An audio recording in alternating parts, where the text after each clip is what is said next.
या आपके हक और अधिकार को सिर्फ बहुजन समाज पार्टी दिला सकती है। हमारे तमाम संगठन आग अगर अलग अलग लड़ रहे होंगे, अगर हम अलग अलग बट गए, तो फिर हमारा दुश्मन जीतेगा। और हमारा दुश्मन वो है जो मानवता का दुश्मन है, हमारा दुश्मन वो है जो संविधान का दुश्मन है, हमारा दुश्मन वो है जो भाईचारे का दुश्मन है, हमारा दुश्मन वो है जो गैर बराबरी की व्यवस्था को कायम रखना चाहता है, हमारा दुश्मन वो है जो मनुष्य मनुष्य में भेद और अंतर करता है, हमारा दुश्मन वो है जो हमें शिक्षा से वंचित रखने के लिए शिक्षा को महंगा कर रहा है, हमारा दुश्मन वो है जो हमारे देश की सरकारी संपत्ति को बेच रहा है।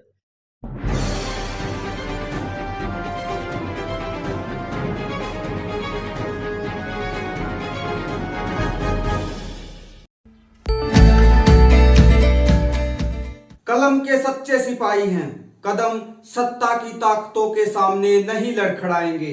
समाज के लिए संघर्ष करते करते मिलकर शून्य से शिखर तक जाएंगे। आज इस सभा में उपस्थित सभी महानुभावों को मेरा जय हिंद। पटौदी विधानसभा बहुजन समाज पार्टी के प्रभारी विमल जी, हमारे पूर्व प्रभारी अमित जी हमारे साथ हैं। चुनाव के समय में इस तरह की सभाएं होना बहुत जरूरी है। सभा का विषय है कि वर्तमान जो परिस्थितियां हैं उसमें विपक्ष का क्या रोल है। विपक्ष लगभग मौन है, कुछ क्षेत्रों के इधर लोग बातें उठाते हैं, मगर जो सच में भ्रष्टाचार की बात उठानी चाहिए, जो बड़े बड़े मुद्दे हैं, उन मुद्दों पर अक्सर वो मौन हो जाते हैं। पिछले कुछ समय में सुप्रीम कोर्ट में, जो हमारी सबसे बड़ी अदालत है, उसने एक बहुत गहरी बात पर उसमें अपना ध्यान दिया। इलेक्टोरल बॉन्ड एक ऐसा साधन जो सरकार ने लगभग जनता के आंख में घूर झोंकने के लिए एक ऐसा साधन बनाया कि आप उसके थ्रू पैसा लगा सकते हो चुनावी पार्टी। अब किसको कितना मिला ये सब मेरे ख्याल सभी जानते हैं, क्योंकि आजकल हमारा मीडिया इतना सक्षम तो है कि कुछ सूचनाएं हम तक सही भी आ जाती हैं। हालांकि उसमें आजकल जो सूचनाएं हमें दी जा रही हैं टीवी के माध्यम से, पत्रकारों के द्वारा, अखबारों के माध्यम से, वो लगभग ऐसी सूचनाएं दी जा रही हैं जो सरकार चाहती है। आप सबको याद होगा कि जब हमारा समय था, जब हम छोटे थे, आप शायद हमारी एज में जब रहे होंगे, तो रेडियो टीवी एक ऐसा माध्यम था जो सरकार की सभी बातें बताता था, अच्छी और बुरी। पत्रकार सरकार से सवाल करते थे जनता के हक में। अब जो पत्रकार हैं वो केवल सरकार से उनका हालचाल पूछते हैं, जनता के सवाल नहीं पूछते। तो विषय जो बहुत सोच समझ कर रखा गया, विपक्ष की जो मौन भूमिका है उस पर जो पार्टियां जनता के हक में सोचती हैं, उन पार्टियों के साथ जुड़े हुए लोगों का क्या दायित्व है, क्या उनको करना चाहिए, कैसे जनता को सही सूचना पहुंचाएं और कैसे जनता को सही मायने में जो अपने हक के लिए खड़ा हो सके, उनके बारे में रूबरू कराएं। इसी विषय पर आज सभा रखी गई है। एक बार फिर से मैं आप सबका स्वागत करूँगा। और मैं अपनी बात को बहुत लंबा ना खींचते हुए हमारी पार्टी के पुराने जो प्रभारी हैं, अध्यक्ष रहे हैं, अमित जी से निवेदन करूँगा कि वो आए और पार्टी की विचारधारा, वर्तमान परिस्थिति में क्या हमें करना चाहिए, किस तरह की सोच विचार लेकर के, विचारधारा को लेकर के आगे बढ़ना चाहिए, इस बारे में हम अमित जी से कुछ जानना चाहेंगे। आइए। आज इस बैठक में पहुंचे हुए सभी साथियों को मेरा सादर जय हिंद, जय भारत। साथियों, जो अभी चुनाव है, तो जो चुनाव 2019 में जो देश का जो 17वीं लोकसभा का जो चुनाव था, उस चुनाव के अंदर जिस तरह से भारतीय जनता पार्टी ने बड़े बड़े धन्ना सेठों से उनके ऊपर या किसी कंपनी के ऊपर, जैसा आप लोग आज देख रहे हैं, कोई भी व्यक्ति यदि बोलता है, कोई विपक्ष का नेता बोलता है, तो उसको डायरेक्ट उसको ईडी सीबीआई से डराने का काम करते हैं। जो पहले अतीत में जो चुनाव है, उस टाइम उन्होंने एक माहौल बनाया कि किसी तरह से जनता को गुमराह करके, चाहे तो वो धर्म के नाम पर हो, जात के नाम पर हो, या किसी भी नाम पर इन लोगों ने जनता को गुमराह किया और किसी ना किसी तरह से ये लोग सत्ता में आए। और सत्ता में आने के बाद में इन लोगों ने जो मात्र इस देश के अंदर 1% लोग, जो बड़े बड़े धन्नासेठ लोग हैं, उनको ऊपर चढ़ाने का काम किया। और उसके बाद में जो गरीबी रेखा, जो मिडिल क्लास, उनका आप लोग देखोगे कि कुछ ज्यादा भला नहीं हो सका। ये चाहे तो हम बीजेपी से पहले की बात लगा लें या बीजेपी की जो बीजेपी आई है उसके बाद बात लगा लें। अगर जो मिडिल क्लास है, जिसमें खासकर जो वर्ग है SC ST OBC यानी कि अनुसूचित जाति और अनुसूचित जनजाति और पिछड़ा वर्ग, ये लोग, और जो अदर जो अपर कास्ट है उनका जो गरीब, तो ये जो है इनकी अगर आर्थिक हालात सुधरी है तो 1989 के बाद सुधरी, क्योंकि 1989 से पहले कांग्रेस की सरकार पूर्ण बहुमत के साथ बन के आई थी, बनती आती थी। 1989 के बाद में चाहे तो बीच में वो जनता पार्टी रही हो या फिर नरसिम्हा राव चंद्रशेखर, ये जो प्रधानमंत्री बने ये पूर्ण बहुमत से नहीं बने। और इनका जो स्थिति सुधरी, उनके पीछे एक वजह थी कि उससे पहले मजबूत सरकार बनती आई थी और उस 1989 के बाद में मजबूर सरकार बनती हुई है।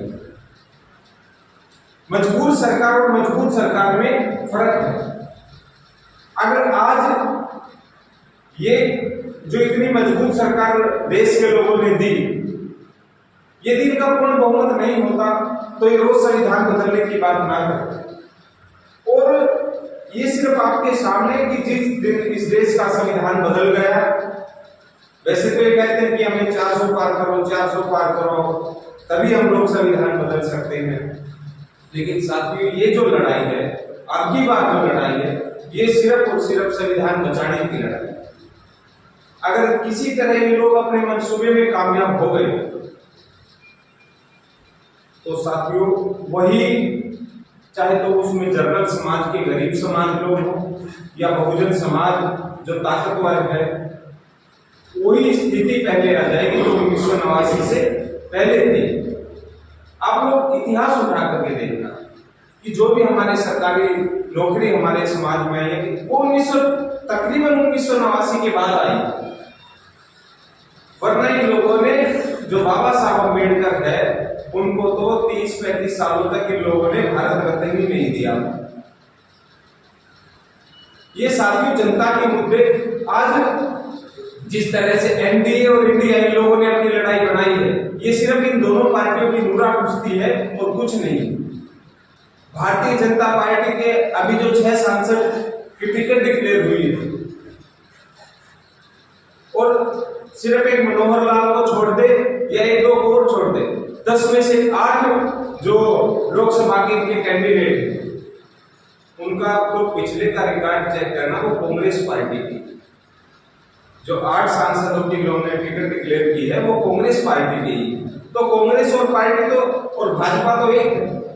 लेकिन हम किस तरह से मजबूत हो सकते हैं, हम किस तरह से अपना भला कर सकते हैं, हम किस तरह से अपनी सरकार बना सकते हैं, ये मानव काशीराम साहब हमें आज से कई साल पहले समझा करके गए कि इस देश के अंदर यदि बहुजन समाज का कुछ भला हो सकता है तो वो हुक्मरान बनने से हो सकता है। और बहुजन समाज पार्टी इस देश के गरीब, पिछड़ों, शोषितों को ही हुक्मरान बनाने का काम करती है।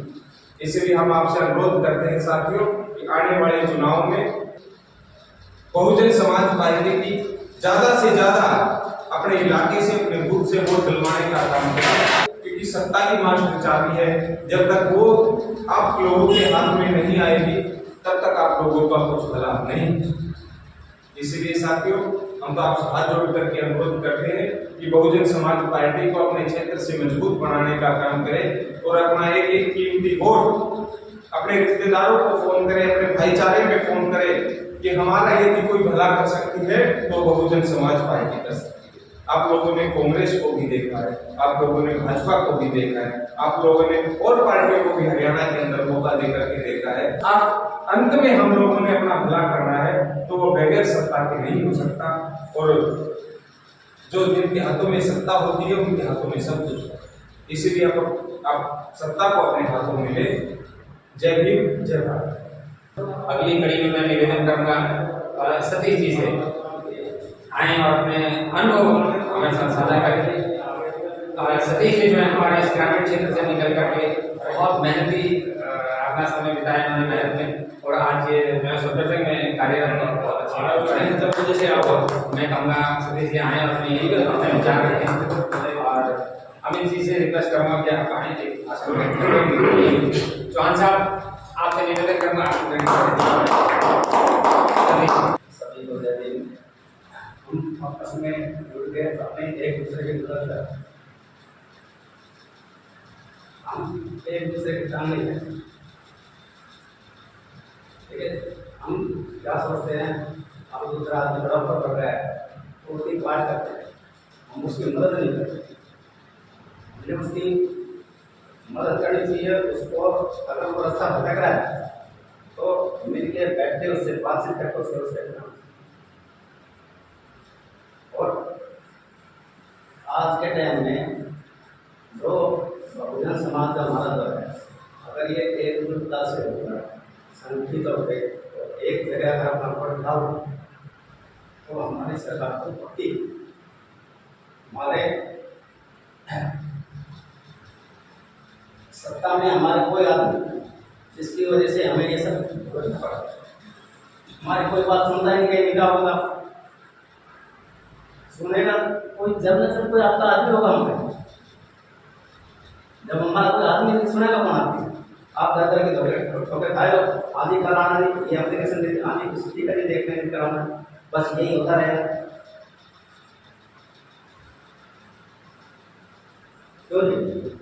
तो इसलिए मैं तो ये कहता हूँ कि सारे संगठित रहो और पूंजीपतियों को कुछ नहीं बिगड़ना।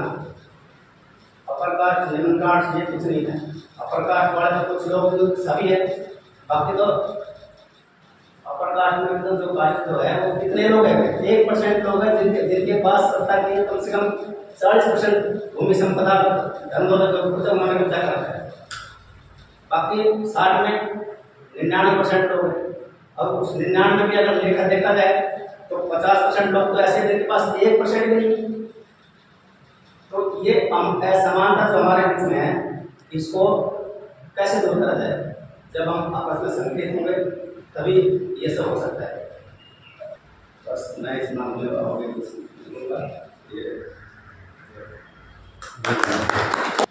वास्तव में एक असमानता का जो विषय है वो इतना बड़ा है कि लगभग सब पिछले हैं। इस असमानता के साथ अगर गरीबी को जोड़ दिया जाए तो ये जो जातवाद, क्षेत्रवाद, इस सब विषय पर फालतू हो जाएंगे। मुख्य रह जाएगा गरीबी और अमीरी।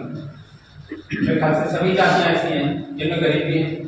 अमीर कुछ गिने चुने लोग, वो गिने चुने लोग सत्ताधारियों के साथ मिलकर वो अपना काम निभाते रहते हैं और बाकी सब लोग उसमें पिसते रहते हैं।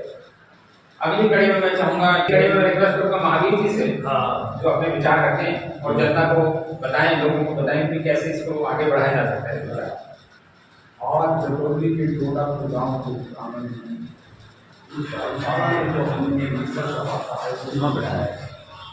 मुझे भी जो है यहाँ बुलाया गया है और मैं आप सभी से हाथ जोड़कर सभी और सभी से जय भीम कर रहे हैं।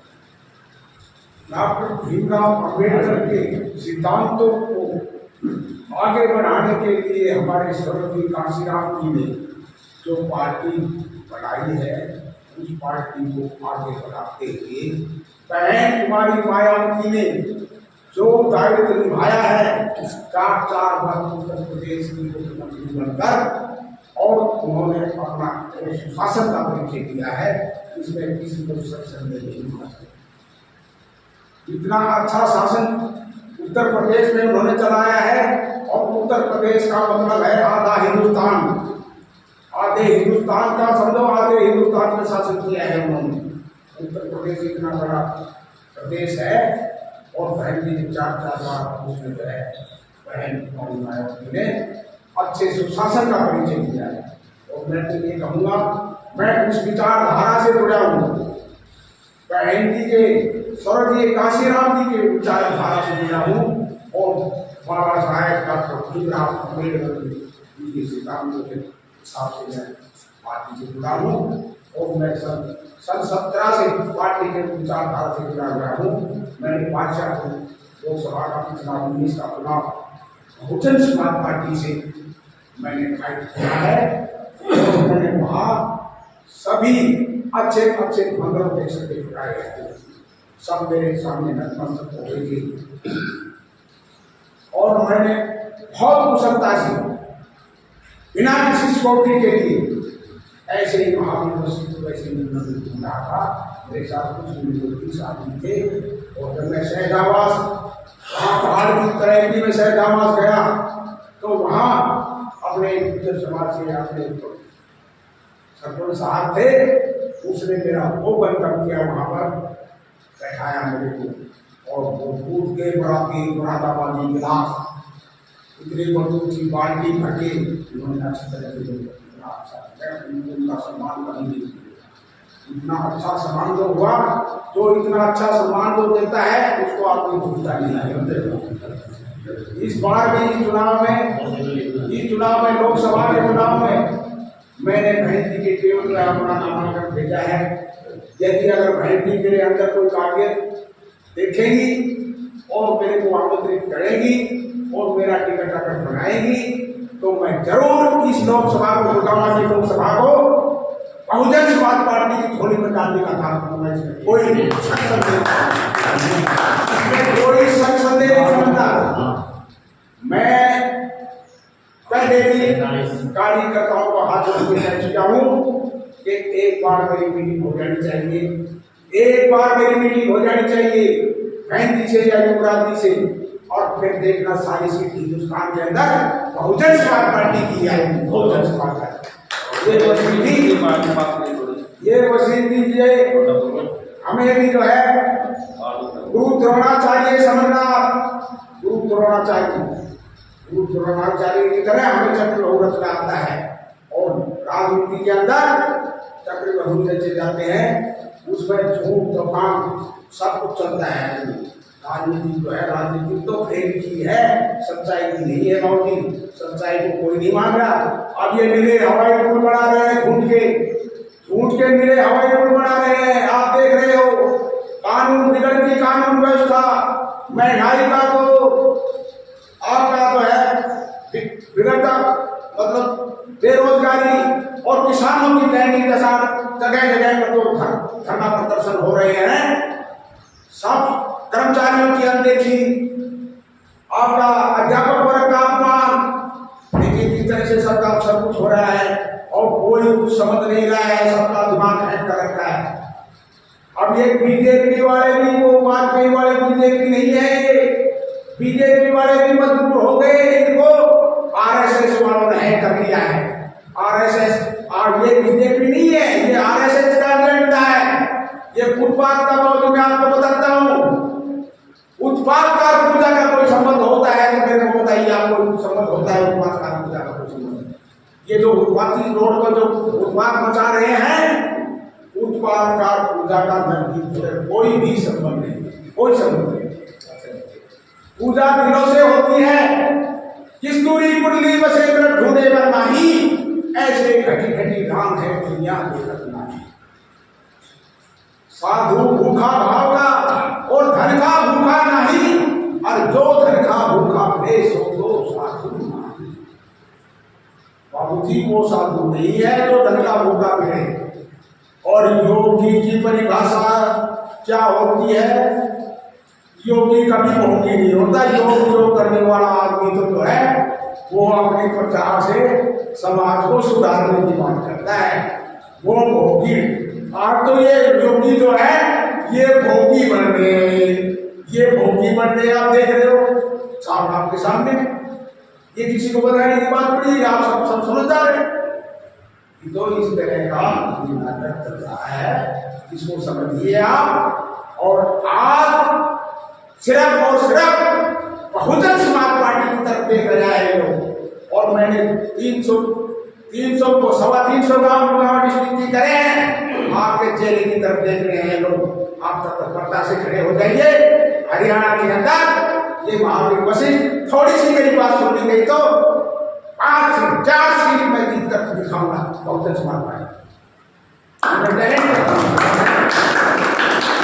हरियाणा के और उत्तर प्रदेश में हम सीट जिताएंगे सारी। हमारी आवाज यहाँ से जाएगी बुंदेली उत्तर प्रदेश के अंदर। मैं आप सबका आभारी हूँ। थोड़ा मेरे को आपको सुना, मैं इसके लिए आपका सभी का आभारी हूँ। और जैसा भी आप आगे से देंगे, हमने विधानसभा अध्यक्ष जी उसका हम पालन करेंगे। जैसा पार्टी निर्देश देगी वैसा हम उसका पालन करेंगे। जय हिंद, जय भारत और जय मेरा भारत महान। जय हिंद, जय भारत, जय जवान और जय किसान और जय मेरा भारत महान। धन्यवाद महावीर जी, अपने जोशीले विचारों से हमको अवगत कराने के लिए। कुछ बातें पार्टी के विषय में हम करेंगे थोड़ी सी। उत्तर प्रदेश भारत का सबसे बड़ा राज्य है। हरियाणा से 10 गुना, पूरा 10।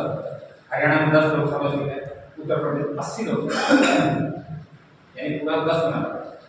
उस सबसे बड़े राज्य के 4 बार सफल मुख्यमंत्री हमारा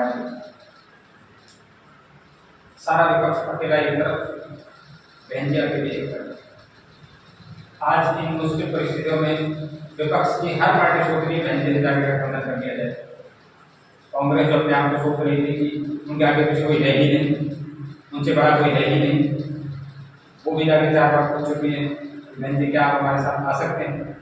बहन जी को टाइम नहीं देते, बात करना तो गलत काम, तो टाइम नहीं दिया, क्योंकि बहन जी बहुत अच्छे से समझते हैं बात को कि ये वही लोग हैं जिनके हाथ में जनता ने बड़े लाड प्यार चाव से सत्ता दी, मगर उन्होंने संविधान जो इस पूरी दुनिया में, भारत का संविधान जो पूरी दुनिया में सबसे मजबूत और सबसे लिखित बड़ा दस्तावेज है, उसको लागू करने में जो इन्होंने अपनी निष्क्रियता दिखाई, उससे देश का सबसे बड़ा नुकसान। कानून व्यवस्था को आप सब हमें लगता तो है जब अदालत चले जाए तो शायद समाधान होगा, न्याय भी मिलेगा, लेकिन अदालत में जाने के बाद न्याय कितने समय में मिलेगा और न्याय मिलेगा कि नहीं मिलेगा, ये सब बहुत अच्छे से जानते हैं। फिर आप चाहे जमीनी झगड़े हों, चाहे आपसी कोई बातचीत रही, कोई और वहाँ लगभग जनता ये सोचने लगती है कि हमें न्याय नहीं मिलेगा। और ये केवल उन लोगों के लिए है जिन्होंने अपने खून पसीने से देश को सींचा। आज़ादी की लड़ाई से लेकर के देश में अनाज की कमी के बाद एक ऐसी परिस्थिति में लाने में जो देश अब दुनिया को अनाज सप्लाई करता है। जब देश आज़ाद हुआ तो संसाधन हमारे पास लिमिटेड, इतने नहीं थे कि हम अपने ही लोगों को ठीक से खाना खिला सकते। लेकिन किसानों ने जो मेहनत करी, मेहनत का नतीजा ये है कि दूसरे देश अब ऐसा छोड़ने की विकट परिस्थितियों में हमारे देश की तरफ उम्मीद भरी नजरों से देखते हैं कि शायद कोई सहायता हमें भारत से मिले। और बिल्कुल भारत के लोग, वो गरीब लोग, वो मेहनती लोग, वो किसान लोग, वो मजदूर लोग, वो जो इस मुश्किल परिस्थिति में अपने छोटे छोटे उद्योगों से जिन लोगों ने अपने देश को आगे बढ़ाया, देश को मजबूत बनाया, उन सब लोगों को इस कांग्रेस सरकार या पिछले 2 दशकों से बीजेपी सरकार को उनको केवल उनके हालात में छोड़ दिया। कोरोना काल एक बहुत अच्छा एग्जाम्पल लोगों ने देखा कि आम जनता ने एक दूसरे की मदद करी, सरकार ने केवल बड़े बड़े नाम कमाए, लोगों को कह दिया कि आप घर रहो, पूरे महीने भर के लिए लॉक कर दिया गया घरों में किसी की सैलरी नहीं कटेगी, किसी की हाजिरी नहीं कटेगी, किसी की तनख्वाह नहीं रुकेगी, सबको पूरा मिलेगा, लेकिन हालात सबको पता है किसको कितना मिला। तो क्या हम ऐसी सरकार चुनना चाहेंगे?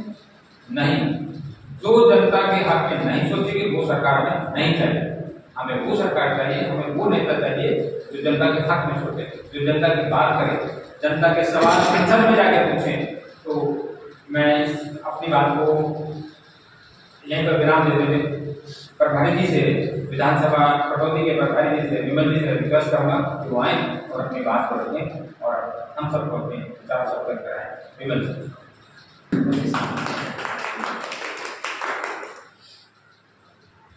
आज की सभा के आयोजक और अध्यक्षता कर रहे रंगा जी, मुख्य अतिथि और भावी लोकसभा के उम्मीदवार महावीर वशिष्ठ जी, राजेंद्र शर्मा जी, महेश चौहान जी, मुख्य अतिथि पूर्व प्रभारी अध्यक्ष और बहुत सारे पदों पर रहे भाई अभी मेहरा जी, और कटौती विधानसभा के सभी समाजी साथी, आज इस कार्यक्रम में आपको बधाई। आपका तहे दिल से मैं सर्वप्रथम आभार व्यक्त करता हूँ, धन्यवाद करता हूँ और एक उम्मीद करता हूँ कि कटौती विधानसभा से एक ऐसा संदेश पूरे देश को जाने वाला है जहां पूरा देश इससे सीख लेने के लिए, मैं समझता हूँ, एक उम्मीद की नजर से देख रहा है हरियाणा, और हरियाणा देख रहा है गुड़गांव को, और गुड़गांव देख रहा है कटौती विधानसभा। कटौती विधानसभा आज बड़ी महत्वपूर्ण और विशेष चर्चा का विषय बनी हुई है। आज अगर हम बात करें तो निर्विवाद रूप से बहुजन समाज पार्टी भारत की नंबर 1 पार्टी है। निर्विवाद इसलिए कहा कि हर एक पार्टी का जो सुप्रीमो है वो अपने वक्तव्य किसी भी प्रकार से रखता है तो वो विवादित रहते हैं, लेकिन मुझे गर्व है बहुजन समाज पार्टी की सुप्रीमो बहन कुमारी मायावती, जिन्होंने आज तक कुछ भी बोला, किसी भी बात पर आज तक किसी ने भी विवाद नहीं किया है। आज बहुजन समाज पार्टी ने नारा दिया था और आज वो नारा अमल में लाया जा रहा है, सर्जन सुखाए सर्जन हिताय। और बहुजन समाज पार्टी ही सभी समाज और सभी वर्गों के लिए समान रूप से सोच रही है और आगे बढ़ रही है। ये देख करके तमाम पार्टियां जो मानवता की विरोधी हैं, जो लोकतंत्र की विरोधी हैं, जो संविधान की विरोधी हैं, उनके अंदर बौखलाहट पैदा हो गई है और सभी मिलकर के केवल और केवल बहुजन समाज पार्टी का रास्ता रोकने का काम कर रही हैं। और इसीलिए वो तमाम पार्टियों में अपने पूर्वों को भर्ती करा रही हैं और वहां से उंगलियां उठवा रही हैं, अवरोध पैदा कर रही हैं और न जाने कितने षड्यंत्र रचे जा रहे हैं केवल और केवल बहुजन समाज पार्टी को सत्ता से रोकने के लिए। आज दायित्व बनता है एक आम मतदाता का, सच्चे भारतीय नागरिक का, और जो वास्तव में जिंदा लोग हैं। जिंदा लोग का मतलब केवल ये कि सभी लोग जिंदा हैं, जो सुन सकते हैं, बोल सकते हैं, चल सकते हैं, कोई भी क्रिया प्रक्रिया कर सकते हैं, लेकिन जिंदा का अर्थ ये है कि जो बुद्धि से भी जिंदा है, जो केवल कही हुई बातों पर विश्वास नहीं करते, जो वास्तव में सच है, हकीकत की तय कर जाकर के उस पर विचार विमर्श करके क्या सही है क्या गलत है उस पर चलने का काम जो कर सकते हैं, जिंदा व्यक्ति, मैं उनकी बात कर रहा हूँ। और ऐसे जिंदा लोगों की तलाश बहुजन समाज पार्टी कार्यकर्ता के रूप में कर रही है और जो कोई भी कार्यकर्ता के रूप में बहुजन समाज पार्टी के साथ जुड़ने को तैयार है, मैं सबसे पहले उनको निमंत्रण देना चाहता हूँ, आमंत्रण देना चाहता हूँ, क्योंकि पद बहुत बाद की चीजें हैं, पदाधिकारी बहुत बाद की चीजें हैं। सबसे पहले कार्यकर्ता बहुत जरूरी है, क्योंकि हर एक राजनीतिक संगठन हो चाहे और राजनीतिक पार्टियां हो, कार्यकर्ता रीढ़ की हड्डी माना जाता है और कार्यकर्ता रीढ़ की हड्डी ही होता है। कार्यकर्ता के बिना न तो कोई संगठन चल सकता है और ना ही कोई राजनीतिक पार्टी चल सकती है। आज जो विशेष मुद्दा है कि विपक्ष मौन है और जनता का दायित्व क्या है, इस विषय पर मुझे बोलना है। आप सभी लोगों ने बहुत ही बढ़ चढ़ करके बहुजन समाज पार्टी के कार्यक्रमों में हमेशा हिस्सा लिया है और पटौदी विधानसभा क्षेत्र के तमाम अपने साथियों को, मिशनरियों को और जिंदा दल युवा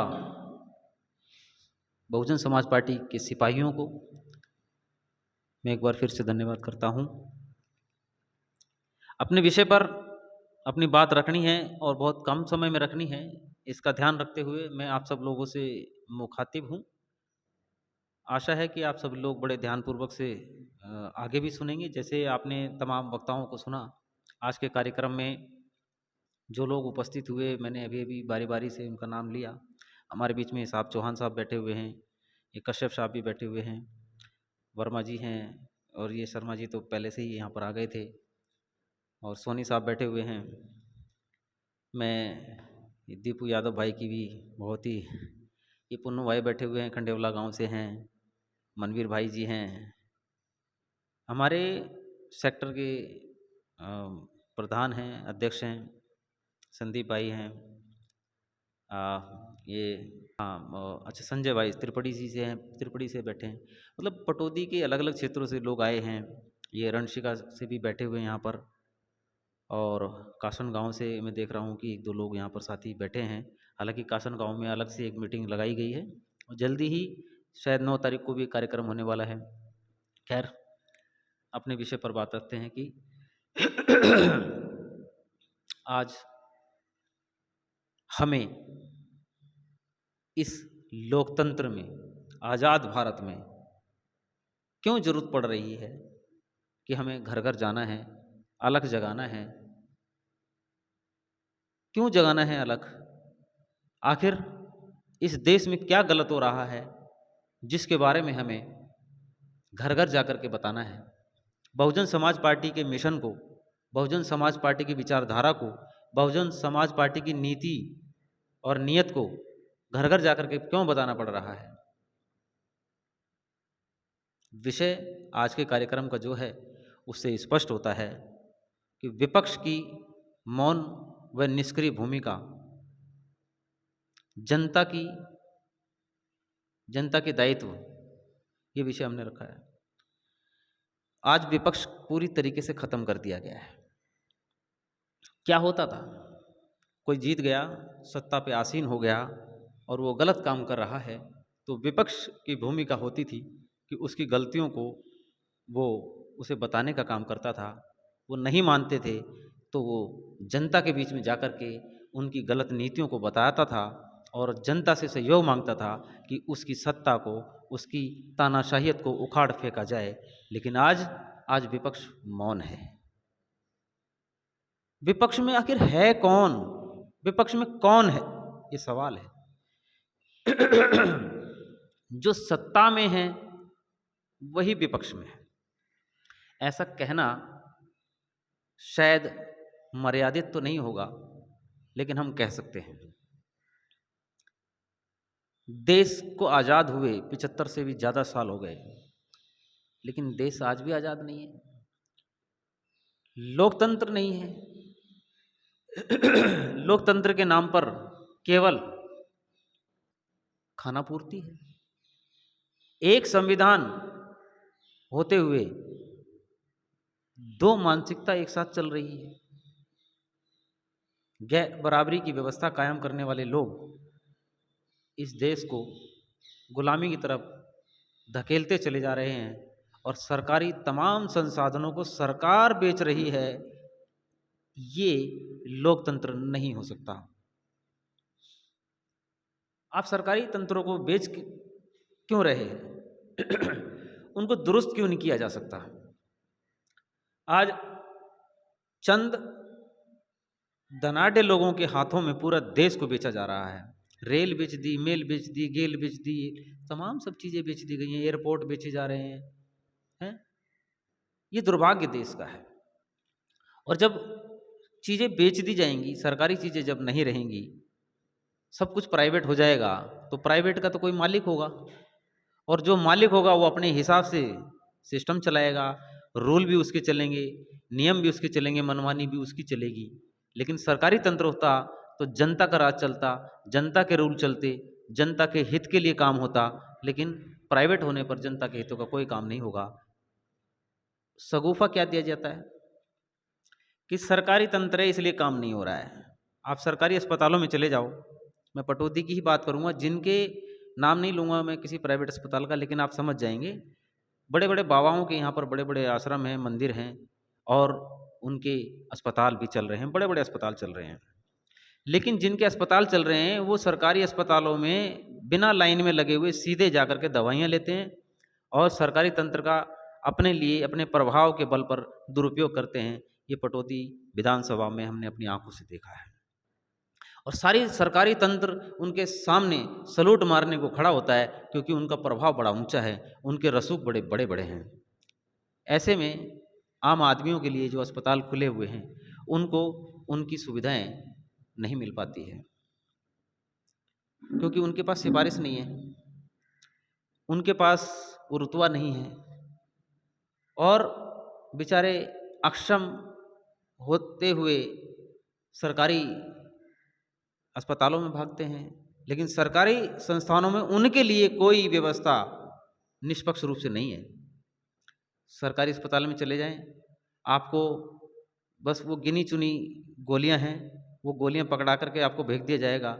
और अगर जांच की बात आएगी तो जांच की मशीनें नहीं है, एक्सरे नहीं है, अल्ट्रासाउंड नहीं है, तमाम चीज़ें नहीं है। अरे हजारों लाखों करोड़ों रुपया तुम देश से कमा रहे हो, और सब कुछ प्राइवेट लोगों को अगर सौंप दिया है, उन प्राइवेट लोगों को हजारों हजार करोड़ रुपए का प्रॉफिट होता है, तो वो प्रॉफिट का हिस्सा इन सरकारी अस्पतालों के दुरुस्त करने में क्यों नहीं लगाया जा रहा। आज सड़कें बना दी गई, बहुत चमचमाती हुई सड़कें आप देख रहे होंगे कई जगह है, लेकिन ये सड़कें किसके लिए बनाई जाएगी। आप टू व्हीलर लेकर के उस पर नहीं चल सकते हाईवे पर, तो गरीब आदमी के लिए सड़कें नहीं है। यह अमीर लोगों के लिए सरकार व्यवस्था करती चली जा रही है। आज रेल प्राइवेट कर दी, अमीर लोगों की व्यवस्था कर दी गई, उसमें किराया महंगा कर दिया। आप वंदे भारत में जा करके देखिए, और बहुत सारी ट्रेनें हैं, किराया महंगा हो गया। आम आदमी की पहुंच से हर चीज़ को दूर किया जा रहा है। रोजगार उनसे छीन लिए गए। रोजगार के नाम पर आप छोला भटूरा और पकोड़ा तलो, ये रोजगार बता दिया गया है। शर्म की बात है। लोग नाले से गैस निकाल के चाय बनाते हैं, कितनी फुहड़ता भरी बातें हैं। और ये बातें और कोई नहीं, देश का प्रधानमंत्री बोले तो इससे ज़्यादा और शर्मनाक बातें क्या हो सकती हैं। एक प्रधानमंत्री इतनी ज़्यादा नौटंकी करे कि वो जनता की मजाक का पात्र बन जाए, इससे ज़्यादा दुर्भाग्य नहीं हो सकता देश का। इससे कौन से देश में तुम अपना सम्मान बढ़ा रहे हो, झूठ पर झूठ बोले जा रहे हो। देश की तमाम व्यवस्थाओं को आप तहस नहस करने में तुले हुए हो, और आप कह रहे हो देश का विकास हो रहा है, अच्छे दिन आएंगे। जनता के तो पता नहीं, हाँ इन लोगों के अच्छे दिन जरूर आ गए हैं, क्योंकि इनके तमाम गुर्गे एक के बाद एक हजारों करोड़ रुपए लेके भाग रहे हैं। और आप बैंकों में चले जाओ, 10,000 रुपये क्या 50,000 रुपये के आप मांग के देखो बैंकों से, आपको लोन नहीं मिलेगा। इतनी कागजी कार्रवाई आपको बता दी जाएगी कि जीवन भर लगे रहो तो पूरे कागज नहीं कर पाओगे, और लोन के बगैर ही मर जाओगे। लेकिन इनके हजारों करोड़ रुपए माफ कर दिए जा रहे हैं। कैसी सरकार है, जनहितैषी सरकार कैसे कह सकते हो आप इसको। आज इन तमाम चीजों पर विपक्ष पार्टियां नहीं बोल रही है, मौन हो गई हैं। ऐसे में एक मतदाता के रूप में आप ही हो जो अपनी नैया को सही दिशा में ले जा सकते हो और डूबने से बचा सकते हो। दो रास्ते, वोट आपका दो रास्ते देता है। वोट डालने से पहले देते हैं ये दो रास्ते, वोट डालने के बाद एक ही हो जाता है। वोट डालने से पहले दो रास्ते कौन से हैं, एक विनाश की तरफ जाता है और एक विकास की तरफ जाता है। आपने जब वोट डाला तो दिमाग में सोच विचार करके डालना चाहिए कि ये विनाश की तरफ जाएगा या विकास की तरफ जाएगा। अगर आपने विकास की तरफ वोट डालना है तो पहले आपने ये सोचना चाहिए कि जिसको आप वोट डालने जा रहे हैं कौन है, क्या पृष्ठभूमि है, वो अपराधी है या नहीं है, उसका चाल चरित्र चेहरा क्या है, क्या कहता है, उसका इतिहास क्या है। ये तमाम चीज़ें सोचनी विचारनी चाहिए।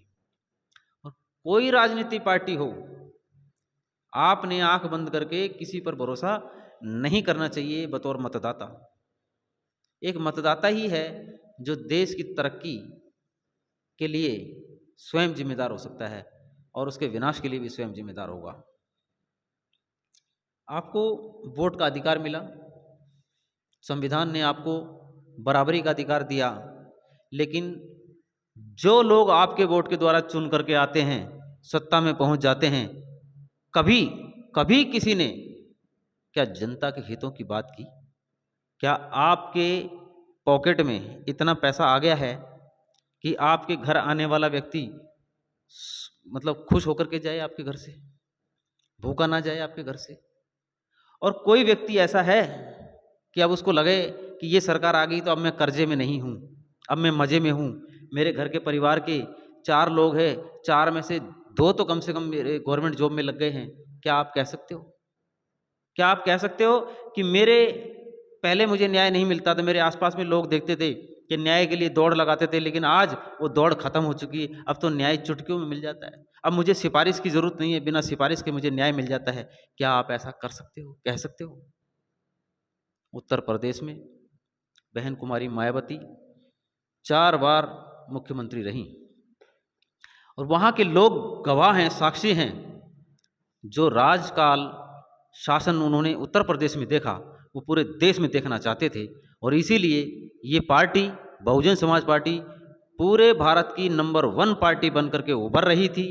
और जो लोग हैवानियत और जो हैवानियत के पक्षधर हैं, जो इंसानियत के विरोधी हैं, जो मानवता के दुश्मन हैं, जो लोकतंत्र के दुश्मन हैं, जो संविधान के दुश्मन हैं, उन लोगों ने बहुजन समाज पार्टी को बीच में ही रोकने के लिए ऐसे ऐसे षड्यंत्र रचे कि बहुजन समाज पार्टी को सत्ता पे आने से पहले उन्होंने जन लोकपाल करके ऐसा आंदोलन बनाने के लिए सभी दल एकजुट हो गए।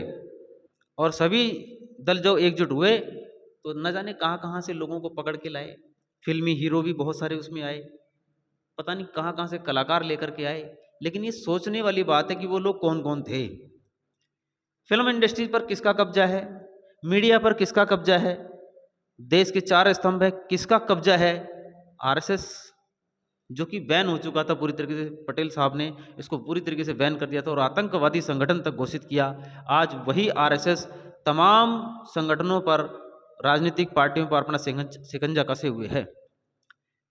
और पूरी तरीके से अगर हम कह सकते हैं तो हर कोई बता देगा कि भाजपा सबसे ज़्यादा उनके चंगुल में है, कांग्रेस पर उसकी पकड़ थोड़ी कम है और आम आदमी पार्टी पर भी कम है। मैं तमाम पार्टियों के नाम ले रहा हूँ, आपको लगेगा कि आम आदमी पार्टी का क्या रोल है, वो तो बड़े ईमानदार व्यक्ति हैं, वो तो बहुत बहुत ईमानदार है। कितने ईमानदार हैं वो आपने देखा, जेल में पड़े सड़ रहे हैं। जो ईमानदारी का दम भरते थे वो बेईमानी के चक्कर में जेल में पड़े हैं।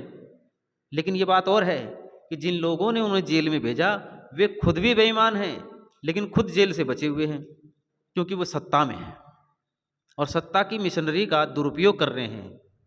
यही विडंबना है। यहाँ तक कि चुनाव आयोग तक को जो इस्तेमाल कर रहा हो, और चुनाव आयोग अपनी पाक साफ होने की दुहाई देता घूम रहा है, शायरियाँ करता घूम रहा है। काजल निषाद उत्तर प्रदेश में चुनाव लड़ी, समाजवादी पार्टी से लड़ी। जितने वोट उनके क्षेत्र में नहीं थे उससे ज़्यादा वोटों से भाजपा उनको हरा दे रही है, निषाद को। काजल निषाद ने कहा, आप वीडियो देख सकते हैं सोशल मीडिया पर, कि मुझे दुख नहीं है कि मैं हार गई, मुझे तो अफसोस इस बात का है और हैरानी इस बात की है और गुस्सा इस बात का है कि इतने वोट भी नहीं है, उससे ज़्यादा वोट, उदाहरण के लिए तो कहूँगा कि 3.5 लाख वोट थे टोटल, लेकिन भाजपा को मिले 5.5 लाख वोट। तो बाकी लोगों को कुछ भी नहीं मिला क्या जो चुनाव लड़ रहे थे? लेकिन इस बात पर जब पत्रकारों ने समाजवादी पार्टी के मुखिया से पूछा, अखिलेश जी से पूछा कि अखिलेश जी ये क्या हो रहा है, तो उन्होंने कहा आने वाले चुनाव में इनको देख लेंगे। अबे आने वाले चुनाव में क्या देखोगे आप? अभी जो अनजस्टिस हो रहा है उस पर तो आपकी आवाज़ नहीं निकल रही। क्या कारण है कि तुम चुप हो? क्योंकि वो भी भ्रष्टाचार में लिप्त हैं और भाजपा के पास उनकी पूरी फाइल और कुंडली पड़ी हुई है, इसलिए उनके मुंह में दही जमी हुई है, वो मौन हो गए हैं। विपक्ष मौन है, विपक्ष मौन है इसलिए, नहीं तो क्या होता, उनको उसी समय तमाम सबूतों को ले जाकर के कोर्ट में अर्जी लगानी थी, दरवाज़ा खटखटाना था न्यायालय का और वहाँ पर न्याय मिलता। आज बहुत बड़े बड़े अपने आप को समझने वाले 30 मार खां जो अपने आप को समझते थे, जो बड़े बड़े मंत्री संतरी समझते थे अपने आप को, जो मुख्यमंत्री तक जेल में सड़ रहे हैं। आज को पता है, आज देश की न्यायालय में कोई नहीं जा रहा है, हर आदमी भ्रष्ट है जो चुप है। बिल्कुल बेशक ये कहा जा सकता है। बहन कुमारी मायावती के शासन में महिलाएं अपने आप को सुरक्षित समझती थी, व्यापारी वर्ग तरक्की करने लगा था, आम आदमियों के हक और अधिकार मिलने लगे थे। आम आदमी जो बहुत ही गरीब जीवन जी रहा था, बेबसी का जीवन जी रहा था, मायावती जी के शासनकाल के अंदर उसको 2 वक्त की रोटी, रोजी, रोजगार उसको मिलने लगे थे और उनको ये एहसास करा दिया गया था कि तुम इस देश के संविधान से चलने वाले लोकतंत्र में जी रहे हो, आप सम्मानित नागरिक हो। एक सम्मानित नागरिक होने का एहसास केवल और केवल उत्तर प्रदेश की सरकार मायावती के शासनकाल में एहसास कराया गया और इसलिए उत्तर प्रदेश ही नहीं पूरा देश मायावती को प्रधानमंत्री देखना चाहता है। और आज वो माहौल फिर से बन रहा है। लोगों ने कहा गठबंधन नहीं कर रही हैं मायावती जी, किसके साथ करें, किसके साथ? कोई है जिसके साथ गठबंधन किया जा सके? मायावती जी IAS IPS की तैयारी कर रही थी, खुद एडवोकेट, और तमाम जो बड़े बड़े बुद्धिजीवी हैं उनको कैडर देने वाली हैं मायावती जी। और जिसने साहब काशीराम जी का जो है सानिध्य प्राप्त किया हो, ऐसी आयरन लेडी पूरी दुनिया में जिनकी ख्याति है, ऐसे महापुरुषों की वंशज मायावती, उनके ऊपर लोग उंगलियां नहीं उठा सकते आज। उनका एक भी भाषण आज तक का रिकॉर्ड करके देखा होगा आपने या सुना होगा, कोई भी विवादित नहीं रहा। एकमात्र निर्विवाद पार्टी है बहुजन समाज पार्टी, और भारत की राष्ट्रीय नंबर 1 राष्ट्रीय पार्टी है बहुजन समाज पार्टी। इसको रोकने के लिए आज तमाम दल के लोग न जाने कितने प्रकार के नेताओं को खरीद फरोख्त कर रहे हैं। कुछ नेताओं को तो रातों रात इतना बड़ा बना दिया जाता है कि बहुजन समाज पार्टी के वोट काटो, नई पार्टी बनाओ और बड़े नेता बन जाओ और आपको ये मिलेगा वो मिलेगा। आप देख रहे हो कि एक फटी चड्डी वाला आदमी बड़ी बड़ी फॉर्च्यूनर गाड़ियों में, हेलीकॉप्टर में चलने लगा तो क्या उसका बिजनेस बढ़ गया? नहीं। क्या उसको पार्टी ने चंदा दे दिया? नहीं। उसको RSS और भाजपा का समर्थन, गुप्त समर्थन मिल गया। एक व्यक्ति को जेल भेज दिया जाता है और आजीवन जेल काटेगा वो आदमी, ऐसी ऐसी धाराएं लगा दी जाती हैं, लेकिन चुनाव से ठीक पहले उसको जेल से किसी शर्तों पर निकाला जाता है और आते ही वो राजनीतिक पार्टी बनाता है और बहुजन समाज पार्टी के वोट काटने की पूरी व्यवस्था लगा देता है। अगर वो महापुरुषों की विचारधारा पे चलने वाला व्यक्ति होता तो एक झंडा, एक पार्टी, एक नारा लेके चलता, लेकिन उसने महापुरुषों की विचारधारा का दम घोटने का काम किया। और जो बहुजन समाज पार्टी के थोड़े बहुत रूठे लोग थे, बिछड़े हुए लोग थे, उन सब लोगों को इकट्ठा करके एक नई पार्टी बनाई और नई पार्टी बना करके भाजपा की झोली में वोट डलवाने का काम किया है। खुद पंच का चुनाव भी नहीं जीत सका और ना ही जीत पाएगा, क्योंकि उसका कोई वजूद नहीं है। मैं समझ रहा हूँ, आप भी समझ रहे हो कि मैं क्या कह रहा हूँ और किसके बारे में कह रहा हूँ। ऐसे एक नहीं है, ऐसे सैकड़ों हजार लोग हैं जिस पर साहब काशीराम ने भी चमचा युग लिख करके आप सब लोगों को आगाह कर दिया है पहले ही। आप चमचा युग पढ़िए तो सही। महापुरुषों की किताबें हमारा मार्गदर्शन करती हैं। आज हमारे देश के अंदर हमारे देश का जो मूल इतिहास है, जो सच्चा इतिहास है, वो मिटाया जा रहा है, किताबों को बदल दिया गया है। NCERT की पुस्तकों में हमारे इतिहास को तहस नहस किया जा रहा है, दबाया और ख़त्म किया जा रहा है। आज हमें खामखा फर्जी राष्ट्रवादी सावरकर वगैरह पढ़ाए जा रहे हैं, जिनका आज़ादी में या हमारे देश की तरक्की में रंच मात्र भी जो है उसका कोई सहयोग नहीं है। ऐसे लोगों को हमें पढ़ाया जा रहा है, ज़बरदस्ती थोपा जा रहा है किताबों के अंदर। हरियाणा प्रयोगशाला के रूप में इसका इस्तेमाल हो रहा है। आप देखिए 6ठी 7वीं 8वीं और 10वीं की किताबों के अंदर कितना फेरबदल किया गया है। हमको हमारे इतिहास से वंचित रखने के लिए पूरी व्यवस्था सोची समझी साजिश के तहत की जा रही है। इन साजिश करने वाली सरकारों को जेल में होना चाहिए और हम सर माथे पे बिठा के सत्ता पे बिठाए हुए हैं, इनको उठा के पटक देना होगा धरती पर हमें। और ये भाजपा को भगाने के लिए, कांग्रेस को भगाने के लिए, और इनकी में जो पार्टियां हैं जो मिलजुल करके पूरे देश को गुलाम बनाने की व्यवस्था में लगी हुई हैं, जो तमाम पार्टियां जो मौन बैठी हुई हैं, मुंह में दही जमाए हुए बैठी हुई हैं, इन तमाम पार्टियों को आप सब लोगों ने समझना होगा। और आप अलग अलग संगठनों में हैं, बने रहिए। तुम्हारा छोड़ने का मन नहीं करता तो मत छोड़िए, लेकिन आज 2024 के चुनाव में आप सब लोग चाहे जहां भी हैं, आज अपने देश को बचाने के लिए, इस देश के संविधान को बचाने के लिए, मानवता को बचाने के लिए और अपने हक अधिकार बचाने के लिए आप लोग जहां कहीं भी हों, इस बार गलत वोटिंग ना होने दें। ईवीएम की जहां भी गड़बड़ी है वहीं पकड़ें और वोट केवल और केवल बहुजन समाज पार्टी को दे करके कुमारी बहन मायावती जी को प्रधानमंत्री बना करके अपने हक और अधिकार की बातों को सुनिश्चित करें आप, क्योंकि आपके हक और अधिकार को सिर्फ बहुजन समाज पार्टी दिला सकती है।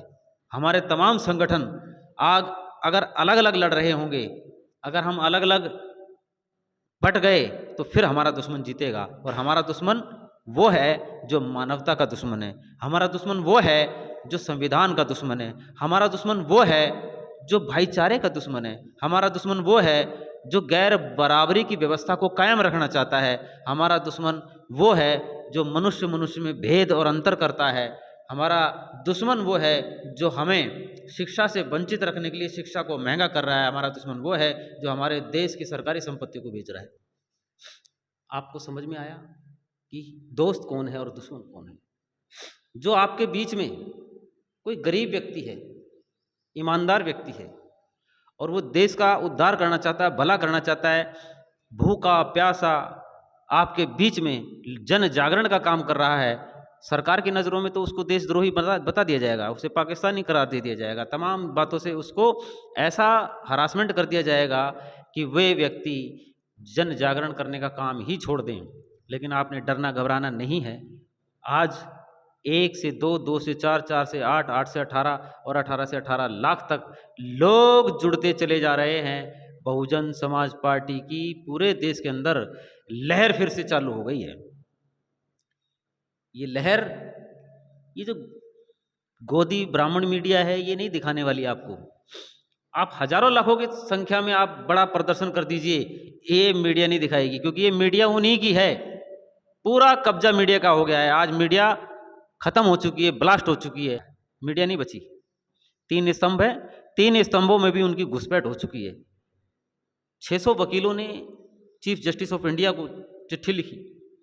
उस चिट्ठी में लिखा कि सर्वोच्च न्यायालय की न्याय तंत्र में, उनके न्यायिक फैसलों में कोई हस्तक्षेप कर रहा है, कोई घुसपैठ कर रहा है, और वो ग्रुप है पूरा। ये बड़ा चिंता का विषय है।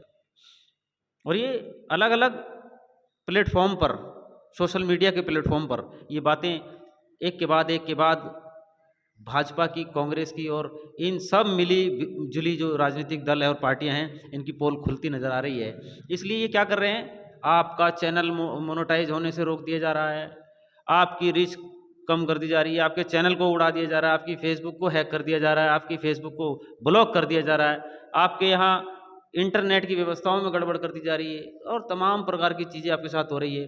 और जो जन जागरण का काम कर रहा है उसको भड़काऊ भाषण देने के इल्ज़ाम में जेलों में ठोका जा रहा है। पत्रकारों पर भी गाज गिर रही है, वकीलों पर भी गाज गिर रही है।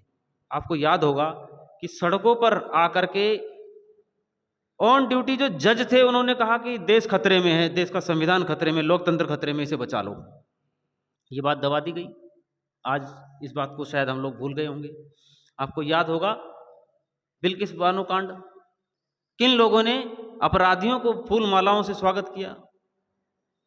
आप देख लीजिए सीतापुर का कांड, किसानों के ऊपर ट्रैक्टर चढ़ा दिया जाता है और उसके लोगों को सजा होने के बजाय उनको मंत्री पद से नवाजा गया।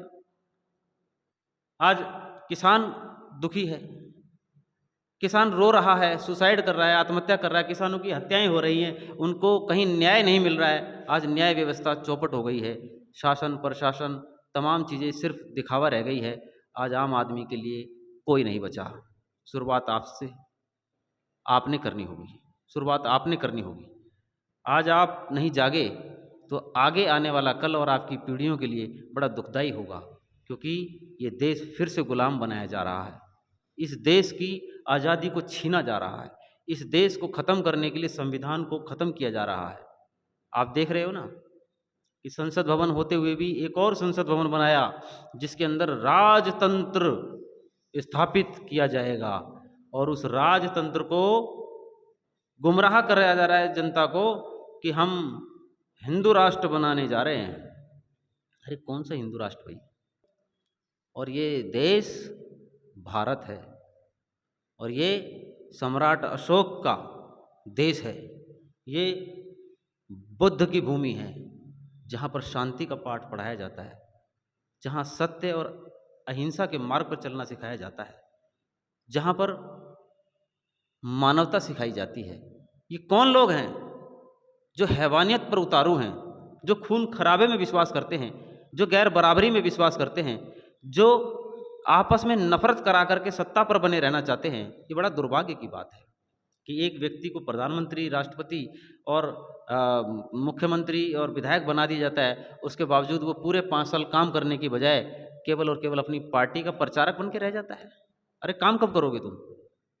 ज़्यादा बात ना करते हुए मैं बस अंत में एक ही बात कहूँगा कि विपक्ष मौन है। ये सोचना होगा कि विपक्ष में कौन है। चोर चोर मौसेरे भैया की कहावत आपने सुनी होगी, बाकी आप समझदार हैं। तो विपक्ष मौन है और पूरी तरीके से निष्क्रिय है।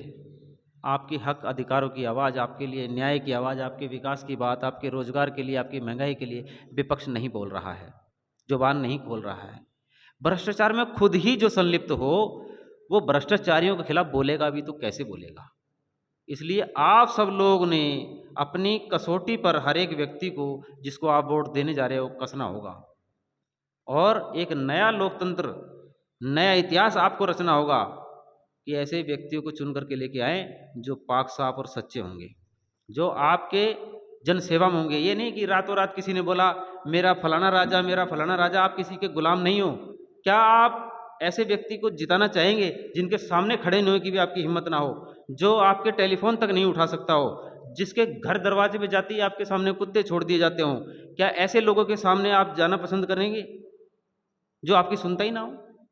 आपकी एप्लीकेशन अगर आप देने जाते हो तो किसी न किसी के माध्यम से जाती हो, कूड़े के ढेर में चली जाती है, आपकी कोई दुआई सुनवाई नहीं होती। ऐसे व्यक्ति को चुनना ही किस लिए? अपनों को चुनो, अपने आसपास के अच्छे और सच्चे को चुनो, तब इस देश में बदलाव होगा। और ये वक्त, ये समय बदलाव मांग रहा है और आपका वोट ये बदलाव करेगा। ये आप सब लोग ध्यान में रखें कि आने वाले चुनाव में आपका वोट विकास की तरफ जाए, विनाश की तरफ ना जाए।